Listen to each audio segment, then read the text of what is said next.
Hi there. Now you're probably wondering, what was that image on the screen? Well, here's a different perspective.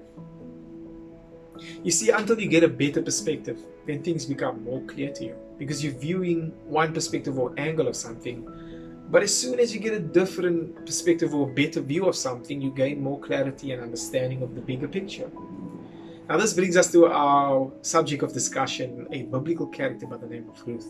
So, just to give you a little bit of a background about Ruth, she was a Moabite woman, the daughter-in-law of Naomi, and both her and her mother-in-law were widowed due to somewhat unfortunate series of events, which we later found out was not really so unfortunate in the grand scheme of things.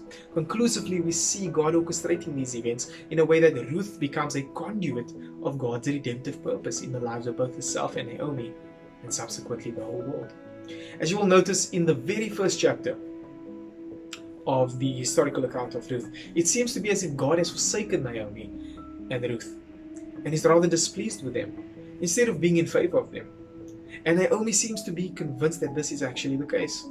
We too as the readers, have good reason to believe this. Now see, Naomi believed God had testified against her and had brought calamity upon her, to the extent that she even refused to be called by a name which connotes something pleasant. She instead suggested she be called Mara, which in the Hebrew language means bitter, until she saw the bigger picture. And eventually, it ended up in the restoration of both Naomi and Ruth's inheritance, their social status, and ultimately a renewed trust in God, which in turn led to the salvation of many. You see, Ruth's lineage is the same lineage that Jesus Christ was born into. And that's essentially how Ruth becomes instrumental in God's redemptive purpose for mankind. In the same way, when facing various trials and challenges in our life, we tend to feel as if God is not working in our favor. Or maybe we just might have done something wrong that warranted God's punishment. Sometimes we just feel as if God is not there at all and indifferent to our suffering and turning a blind eye to these meaningless hardships that we face. Let me remind you, in light of Ruth's story, that this could not be any further from the truth. Oftentimes, God makes use of these seemingly unfortunate events and difficult challenges we face throughout our entire lives to achieve a glorious end.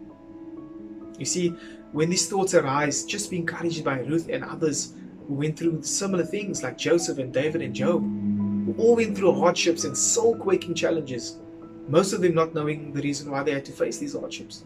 But in the end, God achieved His intended outcome and purpose. Sweet victory belongs to God, and we are the beneficiaries of that sweet victory. So friends, let us take a look at the bigger picture. And whenever we're going through trials and difficulties, know that God works out everything. Everything may not be good. Everything may not be comfortable, but everything works out for the good of His people. I'm Joshua Hart, and this is your 1 Minute Word. Thank you. Hey, kyk waar jy ry man. Hey, as jy dink hierdie boodskap kan vir iemand iets beteken, share dit met daai persoon en onthou, sharing is caring.